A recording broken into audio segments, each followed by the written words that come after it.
Ve a donde quieras, resonó la voz de mi esposo en el aire del atardecer. La puerta se cerró de golpe, separándome de todo lo que consideraba mi hogar, mi vida. Detrás de la puerta, oí la risa satisfecha de mi suegra, Patricia. Estaba de pie en el descansillo, abrazando a nuestro hijo de 5 años, envuelto en una manta. Su frente ardía de fiebre. Pensaron que me habían quebrado, arrojándome a la calle con un niño enfermo en brazos. Celebraban su pequeña victoria, sin saber que, justo en ese momento, un reluciente coche negro se acercaba a nuestra entrada. Y de él saldría un hombre cuya sola palabra podría destruir la carrera de mi esposo desde sus cimientos. La memoria es algo extraño. Ahora, de pie en la fría escalera, por alguna razón no recordaba las peleas y los reproches, sino uno de los pocos días verdaderamente felices. El verano pasado, Kevin, el pequeño Leo y yo fuimos al parque de la ciudad. Kevin, que entonces todavía era mi atento y cariñoso Kevin, lanzaba a nuestro hijo al aire, y la risa de Leo parecía capaz de disipar cualquier nube. Comimos algodón de azúcar, paseamos en bote por el estanque, y mi esposo me abrazaba tan fuerte, susurrándome al oído que éramos su verdadera familia, su fortaleza. Ese día le creí. Pensé que el amor podía resistirlo todo, incluso la venenosa influencia de su madre, Patricia. Desde el principio de nuestro matrimonio, ella dejó claro que yo era una extraña. Llegaste a mesa puesta, decía entre dientes durante nuestros raros encuentros. No tiene nada, pero sus ambiciones llenan bolsillos. Yo callaba, ofendida. No tenía padres ricos. Crecí en una familia modesta pero amorosa y estaba acostumbrada a lograr todo por mí misma. Para Patricia, cuya vida se basaba en el principio de aparentar ser alguien en lugar de serlo, esto era una marca. Su hijo Kevin, mi esposo, al principio parecía diferente. Era amable, atento, y yo esperaba poder construir con él nuestro propio mundo, donde su autoritaria madre no tuviera acceso. Vivíamos en un departamento de 2 recámaras que Kevin heredó de su abuela. Yo creé un ambiente acogedor, convirtiendo la vieja y descuidada vivienda en un verdadero nido. Kevin trabajaba como ingeniero en una gran empresa constructora y su carrera iba en ascenso. Pero cuanto más exitoso se volvía, más fuerte era la influencia de su madre. Hijo, necesitas un buen coche, le insistía en cada oportunidad. Es el estatus, ¿entiendes?, para que los socios vean con quién están tratando. Pero tu Alice no entenderá eso. A ella le gustaría más estar plantando en el jardín. Y Kevin escuchaba. El sueño de un coche nuevo y caro se convirtió en una obsesión. Cada bono, cada centavo ahorrado, iba a un fondo común que, en realidad, controlaba Patricia. Mis tímidas objeciones de que Leo necesitaba ir al mar para fortalecer su salud o que ya era hora de renovar los muebles eran cortadas de raíz. No estamos para lujos, Alice, cortaba mi esposo con las palabras de su madre. Primero lo importante, luego lo secundario. Me sentía como una invitada en mi propia casa. Todas las decisiones importantes se tomaban a mis espaldas. Cuando Patricia venía de visita, se comportaba como la dueña de la casa, moviendo las cosas del lugar, criticando mi comida y dándome consejos no solicitados sobre la crianza de Leo.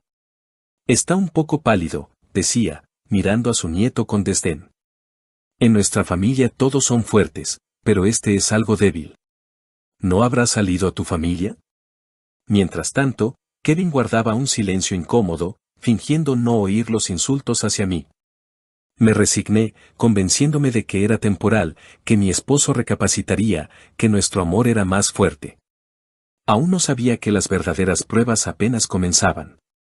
Todo cambió un día de otoño, cuando Leo volvió del kinder inusualmente callado.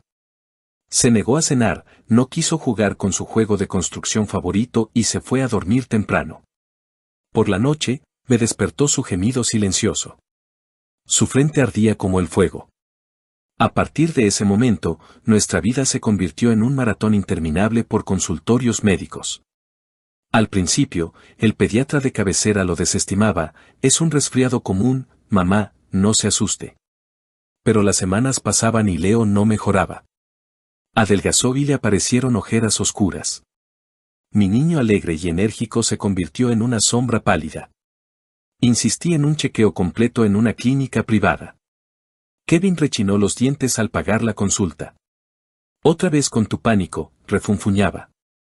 Con ese dinero podríamos haber comprado un juego de llantas de invierno. No respondí, apretando la mano de mi hijo. En el consultorio de un profesor de edad avanzada, después de un largo examen y de estudiar una pila de análisis, escuchamos las terribles palabras. No recuerdo el complicado término médico, pero la esencia se grabó en mi conciencia para siempre, una rara enfermedad de la sangre. Se necesitaba una terapia compleja, prolongada y muy costosa en un centro especializado. No podemos perder ni un día, dijo el médico, mirándome directamente a los ojos.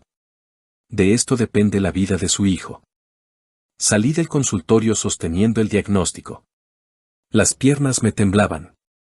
En una banca del pasillo me esperaba Kevin. Hojeaba una revista con impaciencia. ¿Y bien? ¿Le encontraron algo o solo nos sacaron el dinero?, preguntó sin siquiera levantar la cabeza. En silencio, le entregué el papel. Lo leyó rápidamente, luego otra vez, más despacio. Su rostro se alargó. Es una broma, susurró.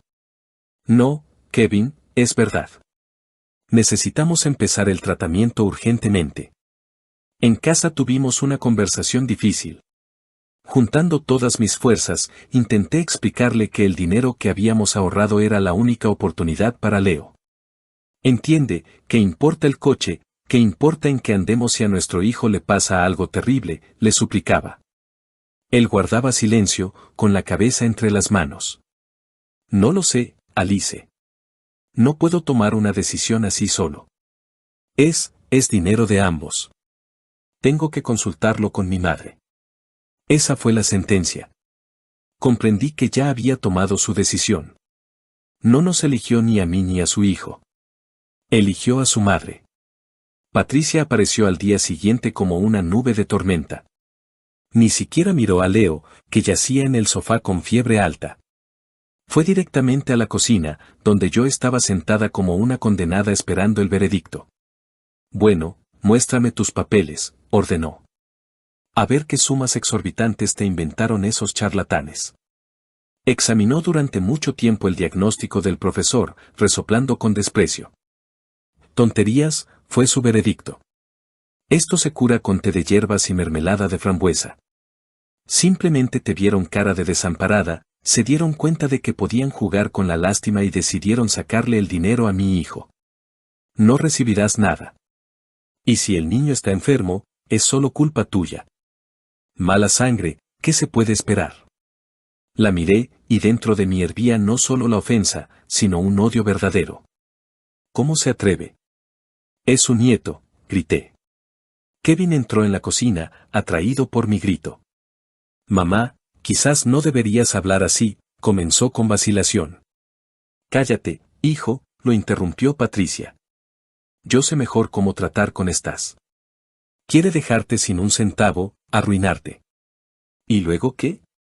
Se escapará con otro y tú te quedarás con las manos vacías. No lo permitiré. Kevin bajó la cabeza y no pronunció ni una palabra más en mi defensa. Los días siguientes se fundieron en una pesadilla continua. El estado de Leo empeoraba. Intenté buscar ayuda donde pude, llamé a fundaciones benéficas, escribí en foros para padres. En todas partes respondían amablemente, me ponían en lista de espera, se compadecían, no había ayuda real. El tiempo se agotaba. Kevin se distanció por completo. Llegaba del trabajo, cenaba en silencio y se encerraba en la habitación con la computadora. Yo sabía que no estaba trabajando. Estaba eligiendo el equipamiento para el coche con el que todavía soñaba. Un día, desesperada, saqué del joyero lo único de valor que tenía, unos viejos aretes de mi madre. Eran un recuerdo de ella, pero la vida de mi hijo era más importante. Decidí llevarlos a una casa de empeño para conseguir algo de dinero para el pago inicial en la clínica. Kevin me vio guardándolos en mi bolso. ¿Qué piensas hacer? Su voz era gélida. ¿Quieres avergonzarme, vender lo último que tenemos para que todos sepan que tu esposo no puede mantener a su familia? Tu hijo se está muriendo, y tú piensas en lo que dirá la gente, susurré. No se está muriendo, replicó él. Estás exagerando. El clímax llegó esa fatídica noche. A Leo le dio una fiebre muy alta, su cuerpo se sacudía por las convulsiones. La ambulancia que llamamos solo pudo bajar la temperatura temporalmente. Necesita hospitalización urgente en un centro especializado, dijo el médico cansado. No se demore, señora. Yo sabía que sin un pago por adelantado no nos admitirían. Después de vestir a Leo, envolviéndolo en su manta más cálida, salí a la sala. Kevin y su madre, que prácticamente se había mudado con nosotros en los últimos días, estaban sentados frente al televisor, tomando té con pastel. Kevin, nos vamos al hospital, dije con firmeza. Necesito el dinero, todo lo que hay. Patricia giró lentamente la cabeza. En su rostro había una sonrisa despectiva. Justo Kevin y yo decidimos que mañana iremos a la agencia a dar el anticipo para el coche, canturreó. Así que no hay dinero y no lo habrá. Para ti, seguro que no. Y entonces, todo lo que se había acumulado durante meses estalló dentro de mí. Grité, acusándolos de crueldad, de insensibilidad. Grité que no eran humanos, que eran asesinos. Kevin se levantó de un salto. Sus ojos estaban desorbitados. Me tienes harto, rugió. Tú y tu niño siempre enfermo. Me arruinaste la vida.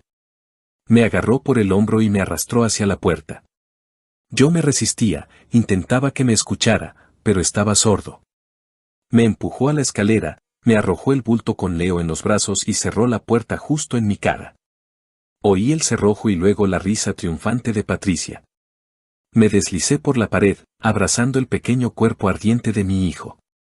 El viento frío recorría el hueco de la escalera. Las lágrimas de impotencia y desesperación me ahogaban. En mi cabeza solo había un pensamiento, ¿por qué? Y en ese preciso momento, el silencio fue roto por el suave ronroneo de un motor caro. Abajo, junto a la entrada, se detuvo un reluciente coche negro. La luz brillante de sus faros golpeó las ventanas, recortando mi figura de la oscuridad. La puerta del conductor se abrió suavemente. Del coche salió un hombre alto y distinguido con un abrigo elegante. Había visto su foto en la oficina de mi esposo. Era Víctor Sullivan, el dueño de todo el imperio de la construcción donde Kevin era solo un pequeño engranaje. Levantó la cabeza, su mirada recorrió los pisos y se detuvo en mí. En su rostro se reflejó un asombro extremo, que rápidamente se convirtió en preocupación. No podía saber quién era yo, pero la escena que presenció era más elocuente que cualquier palabra. En ese primer segundo, cuando Víctor Sullivan salió del coche, el tiempo se detuvo para mí. Lo miraba desde arriba, desde la altura de mi humillación en el tercer piso, y ni siquiera podía respirar. El viento agitaba mi cabello, el frío me calaba hasta los huesos a través de mi delgada ropa de casa, pero no lo sentía. Todo mi ser estaba concentrado en esa figura de abajo, un símbolo del mundo al que tanto aspiraban mi esposo y mi suegra. Un mundo de estatus, éxito y coches caros. Un mundo cuyo dueño acababa de ser testigo de su vergonzosa mezquindad. Me miró directamente. En su mirada no había juicio ni curiosidad, sino más bien una rápida evaluación de la situación y un desconcierto instantáneo. Y entonces, la puerta de nuestro departamento se abrió de golpe. Al parecer, Kevin o su madre oyeron el sonido del coche que llegaba y decidieron ver quién había interrumpido su aislamiento triunfal. En el umbral apareció primero Patricia, con el rostro todavía desfigurado por una sonrisa maliciosa, pero su sonrisa se desvaneció al ver el coche de lujo y al hombre que salía de él. Detrás de ella apareció Kevin. Al ver a su jefe, se quedó paralizado, como si le hubiera caído un rayo. Su rostro pasó de ser airado y seguro de sí mismo a asustado y patético en un instante. Toda su valentía artificial, de la que acababa de hacer alarde frente a mí, se evaporó sin dejar rastro. Señor Sullivan, balbuceó tan bajo que apenas lo oí. Víctor Sullivan no le dedicó una respuesta. Su mirada volvió a mí y al bulto con la manta en mis brazos, del que salía el gemido dolorido de Leo. ¿Qué está pasando aquí? Su voz era tranquila, pero en ella había un tono de acero que no admitía réplicas. No hablaba alto, pero sus palabras resonaron en el patio vacío. ¿Necesita ayuda? Patricia, recuperándose del primer impacto, decidió tomar el control de la situación. Joven, no es asunto suyo, gritó desde el descansillo. Tenemos problemas familiares, váyase por donde vino. Víctor Sullivan ni siquiera giró la cabeza hacia ella. Miraba directamente a mi esposo, que estaba de pie con la cabeza hundida entre los hombros. Kevin, dijo con frialdad y claridad, ¿entiendo correctamente que en la escalera está su esposa con su hijo? Kevin se estremeció como si le hubieran dado una bofetada. Abrió la boca, tratando de decir algo, pero de su garganta solo salió un carraspeo ininteligible. Lanzó una mirada acorralada a su madre, luego a mí, y finalmente logró decir, «Señor Sullivan, no lo entendió bien». Ella misma hizo un berrinche, decidió irse. Yo traté de detenerla. La mentira era tan torpe y lamentable que sentí vergüenza por él. En ese momento, Leo volvió a gemir en mis brazos y le dio un ataque de tos seca y dolorosa. Ese sonido tuvo más efecto en Víctor Sullivan que cualquier palabra. Apartó la vista de mi esposo al instante y volvió a mirarme, pero de una manera completamente diferente. En sus ojos apareció una preocupación genuina. «¿Cómo se llama?», preguntó con suavidad pero con insistencia. «¿Qué le pasa al niño?». «Alice», susurré, apenas logrando separar mis labios entumecidos. «Él tiene la fiebre muy alta. Se siente muy mal. Necesitamos ir al hospital». Dije esto y sentí como las lágrimas calientes de desesperación y de una repentina esperanza rodaban de nuevo por mis mejillas. Este extraño, en pocos segundos, mostró más preocupación por mi hijo que su propio padre y su abuela en las últimas semanas. Víctor Sullivan, sin decir una palabra, se dirigió con decisión hacia la entrada. Subió rápidamente los escalones, ignorando a Kevin y a Patricia, que estaban paralizados en el umbral. Al acercarse a mí, se quitó su pesado y caro abrigo de cachemira y me lo puso sobre los hombros. La tela estaba cálida, olía a perfume caro y a una increíble sensación de seguridad. «Nos vamos», dijo con firmeza. «Ahora mismo». Me tomó suavemente del codo, ayudándome a levantarme. Caminaba como en un sueño, abrazando a mi hijo, ahora envuelto también en ese enorme y cálido abrigo. Al pasar por la puerta de nuestro departamento, miré de reojo a mis verdugos. Patricia nos miraba con la boca abierta. En sus ojos se reflejaba el miedo y el odio. Kevin estaba pálido como el papel. Su mirada estaba fija en la mano de su jefe sobre mi codo. Parecía destrozado y completamente perdido. Por primera vez en todo este tiempo, no sentí nada por él, ni amor, ni lástima, ni siquiera rabia. Solo vacío. Víctor Sullivan me guió escaleras abajo y me ayudó a sentarme en el asiento trasero de su coche. El interior me envolvió en calor y el olor a cuero genuino. Cerró la puerta con cuidado, rodeó el coche, se sentó al volante y, sin decir una palabra, arrancó suavemente. Nos alejábamos de la casa, y en el espejo retrovisor vi dos pequeñas figuras inmóviles, abandonadas en el umbral de su insignificante victoria. En el coche reinaba el silencio. Solo se oía el ronroneo uniforme del motor y el suave funcionamiento de la calefacción. Leo, al entrar en calor, dejó de temblar y pareció quedarse dormido en mis brazos. Miraba por la ventana las luces de la ciudad pasar y no podía creer la realidad de lo que estaba sucediendo. Hacía solo 10 minutos, estaba en el fondo de la desesperación, y ahora el hombre más influyente del círculo de mi esposo me llevaba hacia lo desconocido. ¿A qué hospital quería ir?, rompió el silencio Víctor Sullivan. Le di la dirección del centro especializado, donde solo estaban dispuestos a recibirnos si pagábamos una suma considerable. Él asintió en silencio y sacó su teléfono. Su conversación fue breve y autoritaria. «Habla Víctor Sullivan», dijo al teléfono. «Comuníqueme con el director de la Clínica Esperanza». «Sí, espero».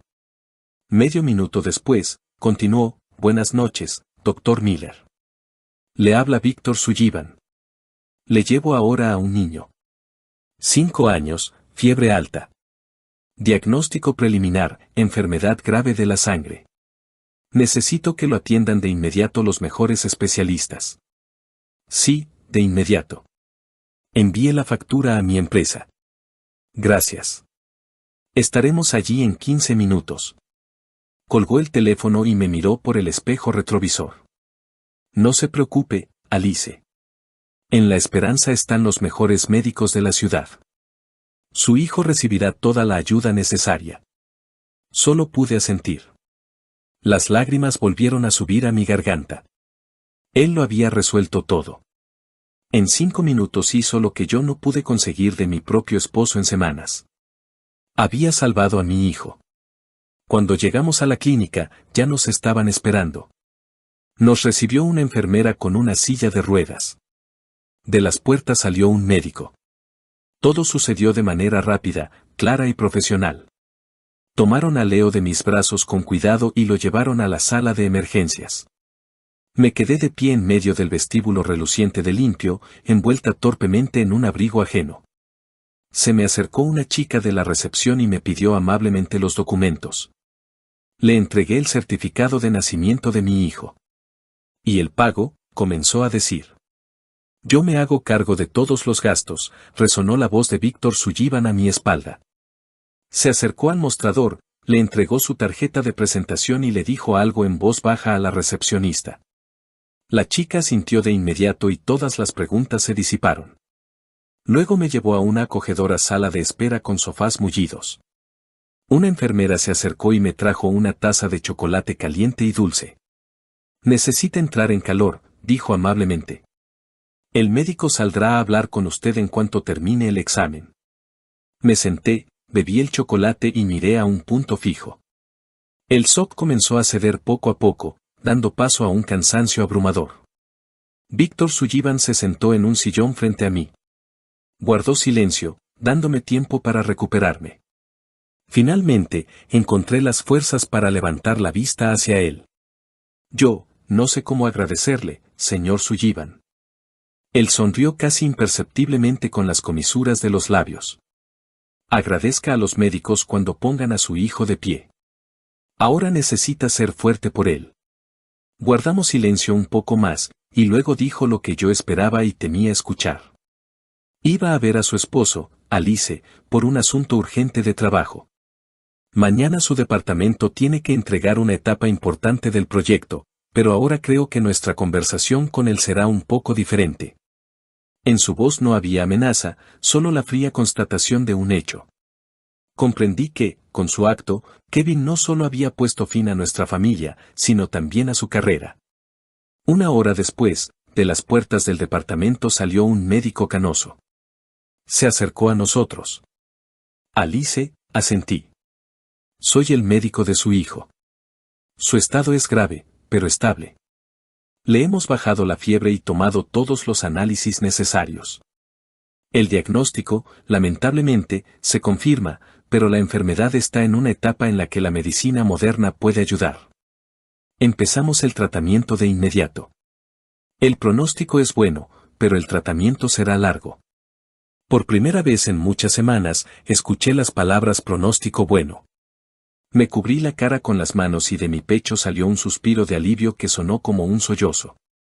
Lloré sin reparos, y eran lágrimas no de dolor, sino de gratitud y esperanza. Mi niño viviría. Lo habían salvado. Y lo salvó un completo desconocido que apareció en la hora más oscura de mi vida, como un ángel guardián en un caro coche negro. Sabía que mi vida anterior había terminado esa noche en la fría escalera. Y no tenía idea de cómo sería la nueva. Pero ahora ya no estaba sola. Pasé la primera noche en el hospital en un sillón junto a la cama de Leo. No pude pegar ojo, temiendo que si lo cerraba, todo resultaría ser un sueño y volvería a despertar en la fría escalera. Pero llegó la mañana, y era real. A través de las persianas se filtraba la pálida luz del amanecer, iluminando la habitación estérilmente blanca, el gotero que contaba silenciosamente las gotas de líquido salvador y, lo más importante, el rostro apacible de mi hijo dormido. Por primera vez en muchas semanas, respiraba de manera uniforme, sin jadeos ni gemidos. Su frente estaba fresca al tacto. Los médicos habían logrado en una noche lo que yo no pude conseguir en semanas, habían extinguido el fuego que ardía en su pequeño cuerpo. Lo miraba y me invadió una ola de ternura y alivio tan grande que casi rompí a llorar a gritos. Al mismo tiempo, dentro de mí crecía otra ola, oscura y fría. Una ira, no histérica ni llorosa, sino tranquila. Una ira firme hacia las personas que casi me arrebatan esta imagen de paz. Mis reflexiones fueron interrumpidas por la suave vibración del teléfono en el bolsillo del abrigo ajeno, que no me había quitado. En la pantalla apareció esposo. Miré esa palabra durante varios segundos y me pareció completamente extraña, como de una vida pasada y olvidada. Rechacé la llamada. Volvió a llamar una y otra vez. A la quinta vez, contesté, no queriendo que el insistente timbre despertara a Leo. Alice, gracias a Dios. ¿Dónde están? ¿Qué pasa con Leo? La voz de Kevin era confusa, con notas de pánico. Estamos en el hospital, él va a estar bien, respondí con un tono uniforme y sin emociones. ¿En qué hospital? Iré ahora mismo. ¿El señor Sullivan dijo algo? Alice, tienes que entender, yo no quería. Mi madre me confundió. Estaba fuera de mí. ¿Sabes cuánto quiero a Leo? Sus palabras fluían en un torrente confuso, y en ellas no escuchaba arrepentimiento, sino solo un miedo animal. Miedo por su trabajo, por su posición, por ese mismo coche que resultó ser más importante que su hijo. No es necesario que vengas, Kevin, le corté. No tienes nada que hacer aquí. ¿Cómo que nada? Es mi hijo. No puedes prohibírmelo, en su voz volvieron a sonar notas autoritarias. Si puedo, respondí en voz baja pero firme. Tú tomaste tu decisión anoche cuando cerraste la puerta. Ahora yo tomo la mía. No me llames más. Y colgué, añadiendo su número a la lista de contactos bloqueados. Por la tarde, cuando Leo se despertó e incluso pudo tomar un poco de caldo, llamaron a la puerta de la habitación. Entró Víctor Sullivan. No llevaba su elegante abrigo de negocios, sino un suéter sencillo y jeans, lo que lo hacía parecer más joven y accesible. En sus manos traía un pequeño paquete. Perdón si interrumpo, dijo, dirigiéndose a mí, y luego le sonrió a Leo. Hola, campeón. Esto es para ti. Sacó del paquete un libro grande y colorido sobre dinosaurios. Los ojos de Leo se iluminaron. Gracias, susurró. Víctor Sullivan se sentó en el borde de una silla. ¿Cómo están? ¿Qué noticias de los médicos? Le conté la conversación de la mañana con el doctor, mencionando el largo tratamiento. Eso es lo principal, asintió. Lo principal es que hay esperanza y un plan de acción. Lo demás tiene solución. Hizo una pausa y luego continuó con mucha delicadeza. Alice, entiendo que ahora no está para esto, pero los asuntos legales no se resolverán solos. Me refiero al divorcio, a los bienes. Necesita un buen abogado. Bajé la cabeza.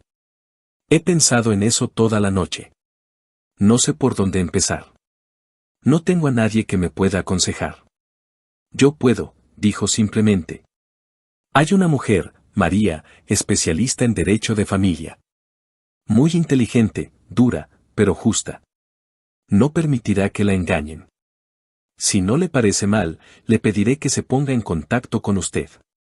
Miré a este hombre y no podía entender por qué hacía todo esto. Éramos completos desconocidos para él. ¿Por qué nos ayuda? Se me escapó. Miró a Leo, que observaba las ilustraciones con entusiasmo. Su rostro se suavizó. Sabe, yo también tengo un hijo, un poco mayor que el suyo. Simplemente no puedo imaginar una situación en la que él no terminó la frase. Pero lo entendí todo. Además, no tolero que el fuerte abuse del débil, especialmente cuando ese fuerte es mi subordinado. Considérelo como una forma de restaurar la justicia. En sus palabras había tanta dignidad y fuerza tranquila que le creí sin dudar. Le di mi consentimiento y se fue, prometiendo que la abogada me llamaría al día siguiente. Me quedé sentada, sintiendo cómo aparecía un terreno firme bajo mis pies. Ya no estaba sola en mi lucha. Estaba ganando aliados.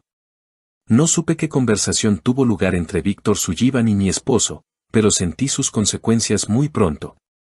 2 días después, en mi habitación, ignorando la petición de la enfermera de esperar en el vestíbulo, irrumpió Patricia.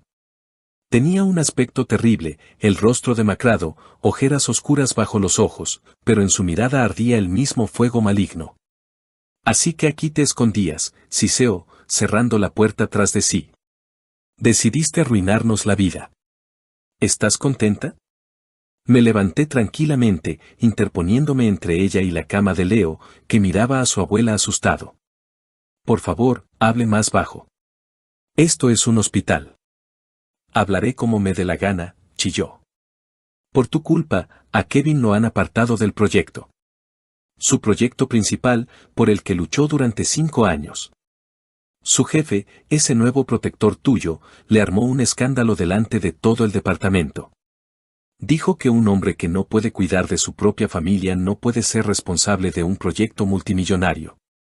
¿Entiendes lo que has hecho? Estás arruinando su carrera. La miré y no sentí nada más que una fría rabia. Yo, pregunté en voz baja. ¿Fui yo quien echó a su propio hijo enfermo a la calle?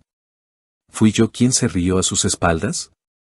Su hijo arruinó su propia carrera, Patricia, con sus propias manos, y usted le ayudó activamente.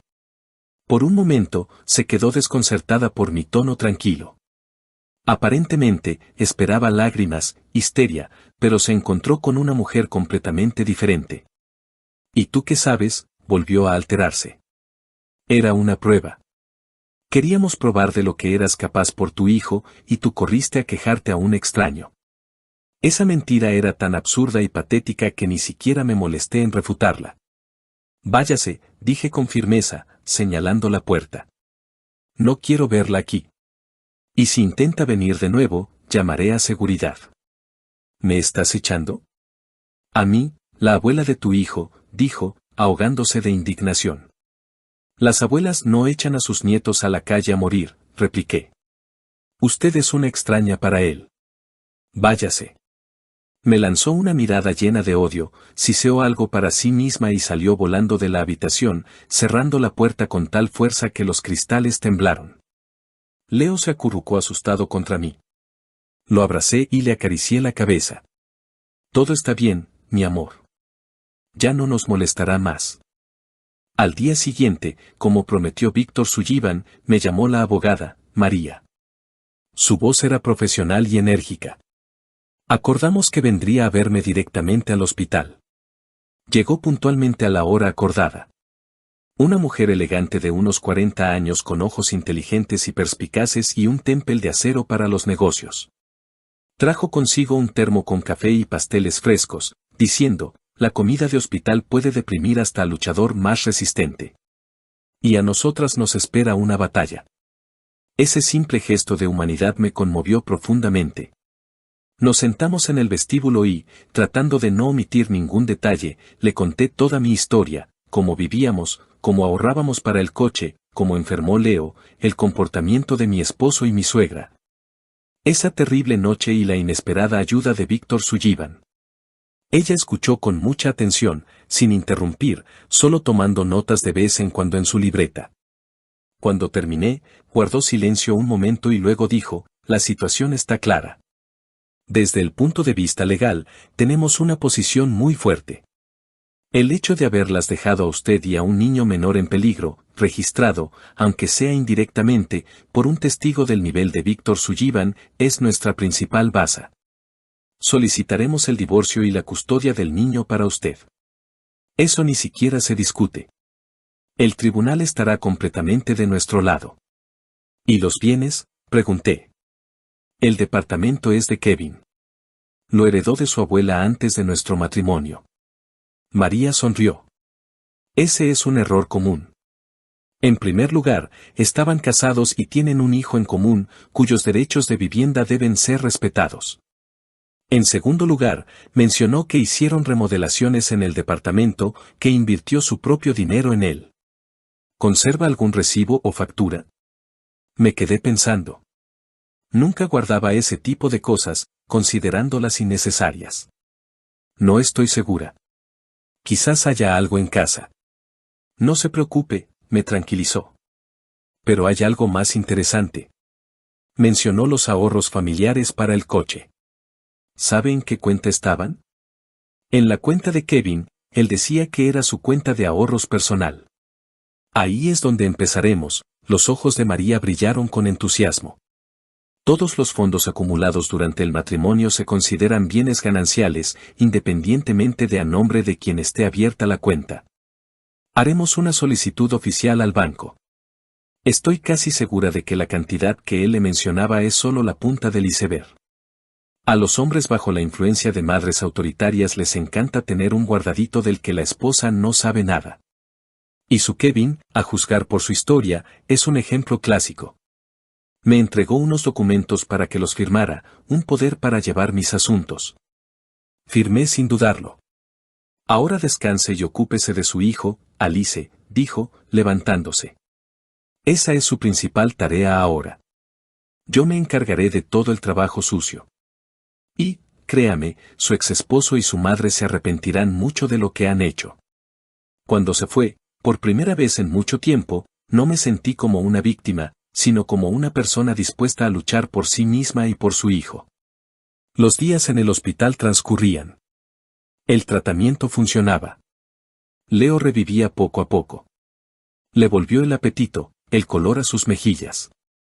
Empezó a interesarse por los juguetes e incluso a hacer berrinches, lo que para mí era la mejor señal de recuperación.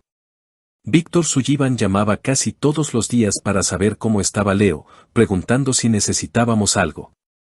Sus llamadas eran breves, de negocios. Pero en ellas siempre se sentía una preocupación sincera. Organizó que nos trajeran comida casera de un buen restaurante para que yo no tuviera que comer la comida del hospital. Le envió a Leo un gran set de pintura, y pasábamos horas creando mundos brillantes y coloridos en papel, donde no había lugar para el dolor y la traición. Me di cuenta de que empezaba a acostumbrarme a su atención, y ese pensamiento me asustaba un poco. Tenía miedo de volver a equivocarme, de volver a creer y de quedarme de nuevo con las manos vacías. Una semana después de nuestra conversación, llamó María. Alice, tengo noticias para usted. En su voz había notas triunfales.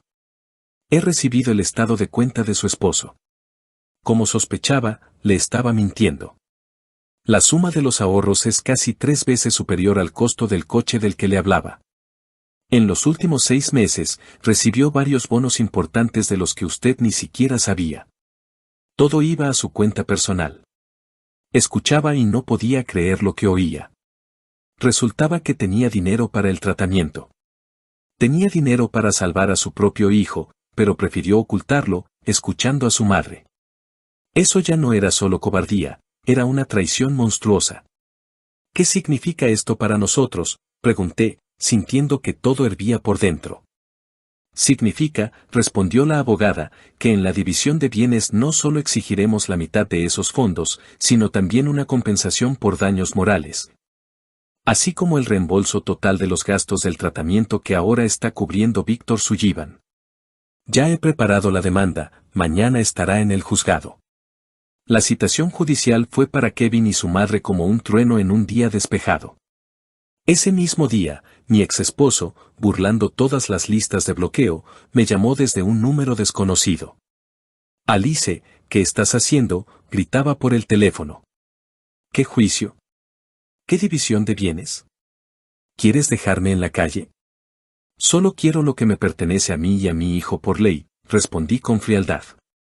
Y también quiero justicia, Kevin. ¿Qué justicia?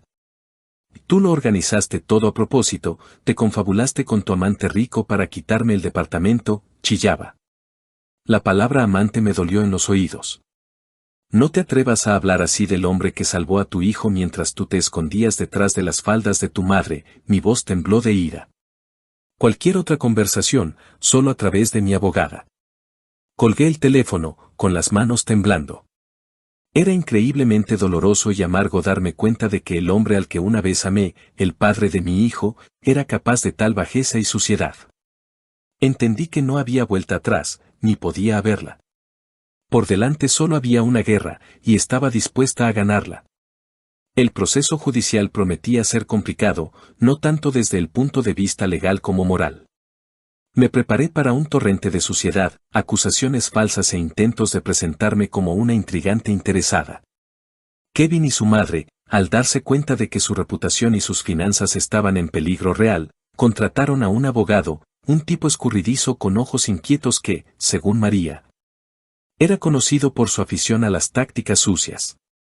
La primera audiencia confirmó nuestros peores temores. La defensa de Kevin se basó en que yo era una mala madre, que yo misma había provocado la enfermedad del niño con mi negligencia y descaro. Afirmaban que yo constantemente armaba escándalos, exigía dinero para caprichos innecesarios y que, en esa noche fatídica, yo misma, en un ataque de histeria, agarré al niño y salí corriendo de la casa. Y Kevin, un padre amoroso, simplemente no tuvo tiempo de detenerme.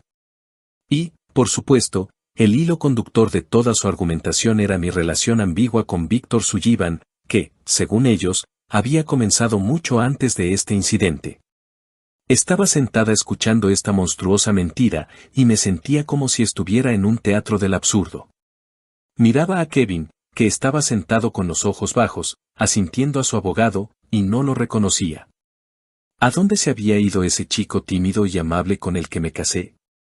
¿Acaso esta máscara malvada y egoísta era su verdadero rostro, uno que simplemente no quise ver? María se mantuvo brillante. Con calma, punto por punto, desmanteló sus argumentos, presentando al tribunal los extractos del historial médico de Leo. Los testimonios de los médicos sobre cómo busqué ayuda mucho antes de la crisis y las referencias del kinder, donde me describían como una madre excepcionalmente atenta y cuidadosa. Pero su jugada más fuerte fue llamar a Víctor Sullivan como testigo. Cuando entró en la sala del tribunal, alto, tranquilo, seguro de sí mismo, pareció que el aire se enrarecía. Incluso la jueza, una mujer estricta de mediana edad, lo miró con un interés evidente. El abogado de Kevin intentó someterlo a un contrainterrogatorio, tratando de encontrar alguna inconsistencia, insinuando su interés personal en el resultado del caso. Dígame, señor Sullivan, preguntó con voz melosa, ¿qué le llevó a usted, un hombre tan ocupado, director general de una enorme corporación, a ir en mitad de la noche a casa de un empleado de bajo rango? ¿No le parece extraño? Víctor Sullivan lo miró con una mirada fría e inquebrantable. Fui por un asunto de trabajo urgente que no podía esperar, respondió con voz firme. Pero lo que vi me hizo olvidar el trabajo. Vi a una mujer asustada en ropa de casa, bajo un viento cortante, abrazando a un niño enfermo que gemía. Y en la puerta del departamento del que acababan de echarla, estaba mi empleado, que no hizo nada para ayudarla. Para mí, como directivo, no solo es importante la profesionalidad, sino también la decencia humana de mis subordinados. Una persona capaz de algo así no inspira confianza en nada. Y sí, considero mi deber ayudar a una persona en apuros por culpa de mi empleado. Sus palabras sonaron como una sentencia. El abogado de Kevin se desinfló como un globo pinchado y no hizo más preguntas capciosas. Después de la audiencia, cuando salimos al pasillo, Víctor Sullivan se me acercó. ¿Cómo está, Alice? ¿Aguanta?, preguntó. Asentí, aunque mis manos todavía temblaban. Gracias de nuevo. Si no fuera por usted. No es necesario, me interrumpió suavemente. Hice lo que debía. Pero quería hablar con usted. No aquí. Acordamos vernos por la noche en un pequeño y acogedor café cerca del hospital. Por primera vez en mucho tiempo, dejé a Leo al cuidado de una enfermera experimentada, que me aseguró que todo estaría bien. Por la noche, sentada en una mesa junto a la ventana, me sentía incómoda. Estábamos acostumbrados a hablar de negocios, pero ahora el ambiente era casi informal. Víctor Sullivan pareció sentir mi estado. Comenzó la conversación desde lejos, preguntando por Leo, por sus progresos en el dibujo. Y luego, tras una larga pausa, dijo, Alice, tengo que explicarle algo. Mi ayuda no es un simple capricho o un acto de caridad. Tengo una razón personal para ello. Lo miré con sorpresa. El caso es, continuó, mirándome directamente a los ojos, que conocí a su padre, Henry. Se me cortó la respiración. Mi padre, que había fallecido hacía 10 años, y yo todavía sufría mucho su pérdida. Era un simple ingeniero en una fábrica, un hombre honesto y bueno a quien yo amaba inmensamente. ¿Qué relación podía tener con este exitoso e influyente hombre de negocios? Cuando yo era muy joven, recién salido de la universidad, empecé a trabajar en la misma fábrica donde su padre era jefe de taller. No tenía ni experiencia ni contactos. Y su padre se convirtió en mi mentor. Me enseñó todo, compartió su experiencia, me defendió ante los jefes. Pero lo más importante, me enseñó la lección más valiosa de la vida. Una vez hubo un accidente grave en la fábrica. Por mi culpa, cometí un error en los cálculos. Las consecuencias podrían haber sido catastróficas. No solo me habrían despedido, sino que me habrían llevado a juicio. ¿Y sabe qué hizo su padre? Asumió toda la culpa. Dijo que él me había dado los datos incorrectos. Le quitaron la prima, le dieron una reprimenda severa, casi lo destituyen. Pero a mí me salvó. Cuando fui a preguntarle por qué lo había hecho, me respondió, porque los viejos debemos tener conciencia, y los jóvenes, futuro. Aprende, muchacho, y nunca repitas mis errores. Y recuerda, lo más importante en la vida es ser siempre humano. Se calló, y a mí me corrían las lágrimas por las mejillas. Lo escuchaba y veía ante mí a mi papá, sus ojos amables, su sonrisa cansada. Unos años después, dejé esa fábrica y abrí mi propio negocio, continuó Víctor Sullivan. Las cosas empezaron a ir bien. Intenté encontrar a Henry muchas veces, quería agradecérselo, ofrecerle un buen puesto en mi empresa, pero fue como si hubiera desaparecido. Y luego, por casualidad, me enteré de que había fallecido. Me sentí como si tuviera una deuda impagable. Y cuando la vi a usted esa noche, cuando escuché su apellido, entendí que era una oportunidad. La oportunidad de pagar esa deuda, de ayudar a la hija del hombre que una vez me salvó. Así que, Alice, soy yo quien debe agradecerle a usted por esta oportunidad. No supe qué decir. Esta historia lo cambió todo. Ahora su atención cobraba un significado completamente diferente para mí. No era la lástima de un rico hacia una pariente pobre. Era un acto de honor, una deuda de memoria, y eso lo hacía aún más valioso. Nuestra comunicación después de esa noche se volvió diferente, más cálida, más cercana. Nos convertimos en verdaderos amigos. Mientras tanto, el proceso judicial continuaba, y en una de las audiencias sucedió algo que no podía esperar. El equipo de Kevin, viendo que su posición se desmoronaba, recurrió a medidas extremas. Su abogado declaró que tenían un testigo que podría arrojar luz sobre la verdadera causa del conflicto familiar. Llamaron a Patricia a la sala. Me preparé para una nueva dosis de mentiras, pero ella, al entrar, no parecía una furia malévola, sino una mujer rota y envejecida. Se acercó al estrado y guardó silencio durante mucho tiempo, ordenando sus pensamientos. Y luego habló, y sus palabras dejaron atónitos a todos, incluido su propio hijo y su abogado. Quiero decir la verdad, dijo con voz sorda y quebrada. Todo lo que dijimos antes es mentira. Alice es una buena madre, la mejor. Fui yo.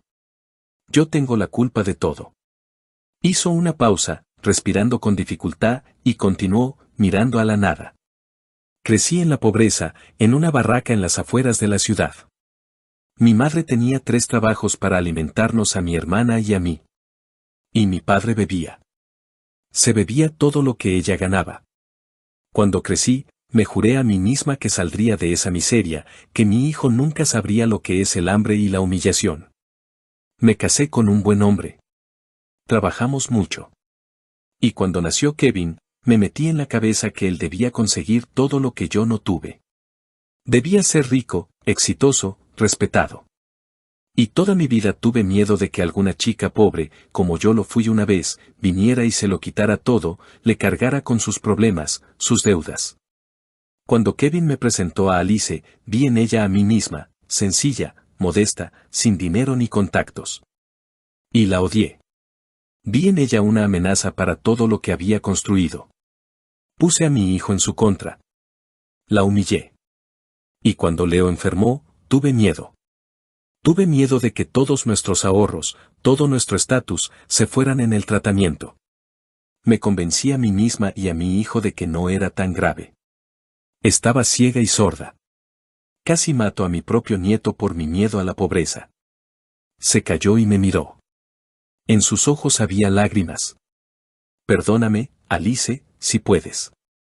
Yo, no merezco el perdón. Se tambaleó, y un alguacil corrió a sostenerla. En la sala reinaba un silencio sepulcral.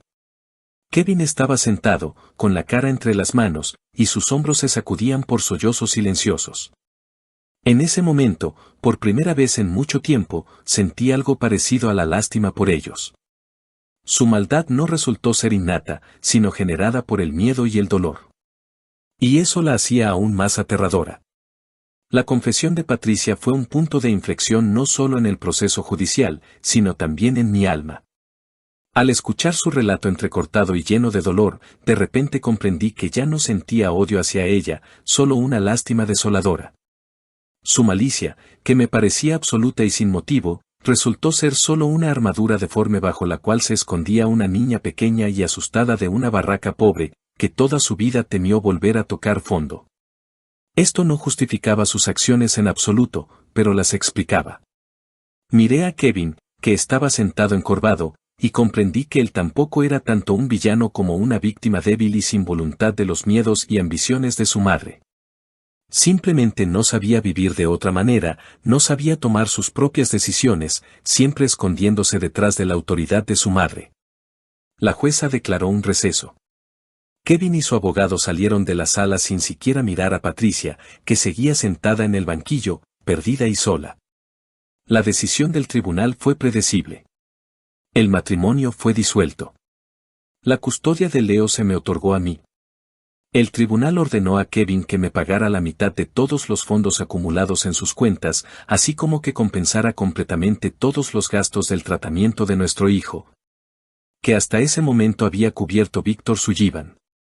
Además, se le ordenó pagar una pensión alimenticia en una suma fija de dinero, significativamente superior al 25% estándar de su salario oficial, ya que el tribunal tuvo en cuenta sus intentos de ocultar sus ingresos reales. Le dejaron el departamento, pero lo obligaron a pagarme una compensación sustancial por las mejoras no separables realizadas durante el matrimonio y, lo más importante, a proporcionarnos a mí y al niño una vivienda temporal hasta que yo pudiera adquirir una propia. Fue una derrota aplastante para Kevin. Cuando leyeron la sentencia, estaba pálido como la muerte. Su sueño de un coche de estatus y una vida sin preocupaciones se hizo añicos. Después del juicio, María se me acercó. Bueno, Alice, felicidades. Se ha hecho justicia, dijo, estrechándome la mano. Hemos conseguido incluso más de lo que esperaba. La confesión de su suegra causó una fuerte impresión en la jueza.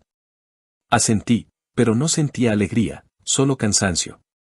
¿Y ahora qué?, pregunté. Ahora empieza lo más difícil, el procedimiento de ejecución.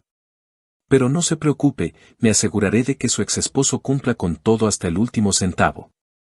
Y usted ahora debe pensar en el futuro, en su futuro y el de Leo. Esa misma noche, cuando volví al hospital, me esperaba una sorpresa. Víctor Sullivan no solo había venido a visitar a Leo, sino que trajo consigo a un agente inmobiliario. Alice, entiendo que ahora no está para esto, pero el tema de la vivienda hay que resolverlo cuanto antes, dijo. El hospital no es el mejor lugar para vivir.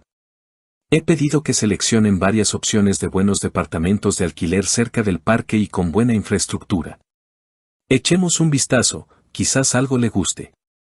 Me quedé asombrada por su empuje y previsión.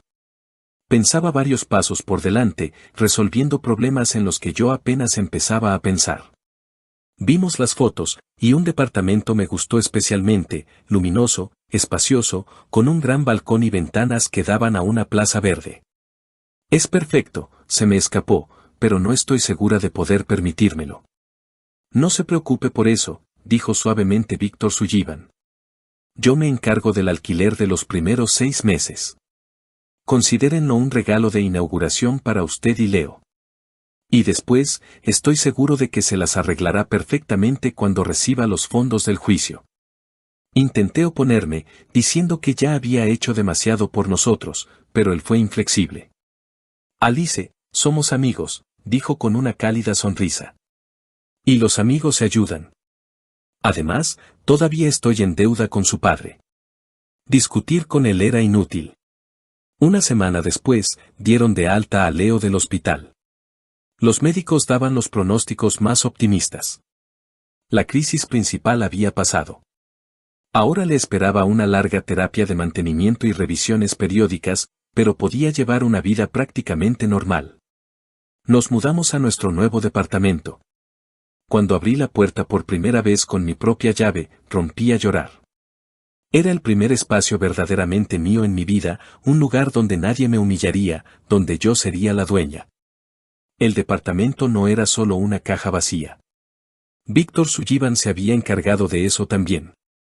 Ya tenía todos los muebles necesarios, la cocina estaba equipada con vajilla y en la habitación de los niños a Leo le esperaba un nuevo juego de construcción, aún más grande que el anterior, y un caballete para pintar.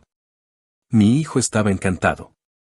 Corría de una habitación a otra, riendo, y esa risa era la mejor música para mis oídos. Comenzó una nueva vida, tranquila, un poco extraña. Aprendí a vivir para mí y para mi hijo. Paseábamos mucho, leíamos, pintábamos. Disfrutaba cada minuto que pasaba con él, recuperando todo el tiempo que había sido envenenado por el miedo y la lucha. Kevin y su madre desaparecieron del horizonte por un tiempo. Él pagaba la pensión alimenticia puntualmente. Los abogados de Víctor Sullivan se aseguraron de que la orden judicial llegara directamente al departamento de contabilidad de su empresa. Un par de meses después, me enteré por María de que, para pagar todas las compensaciones, tuvo que vender su departamento de 2 recámaras. Él y Patricia se mudaron a un modesto estudio en las afueras de la ciudad.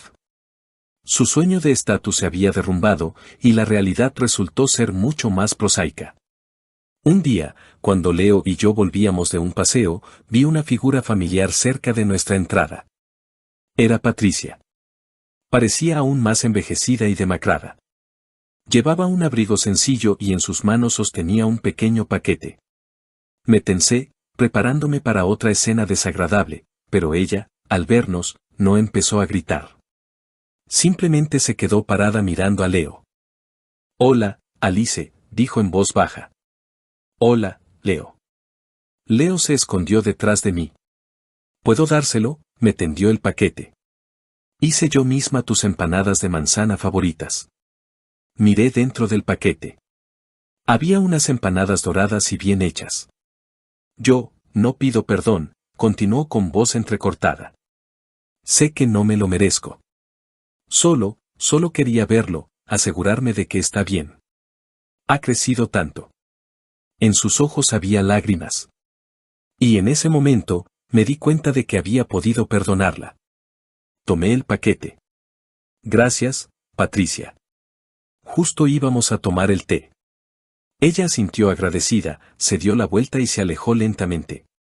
No volvió más, pero yo sabía que ese paso le había costado un esfuerzo enorme.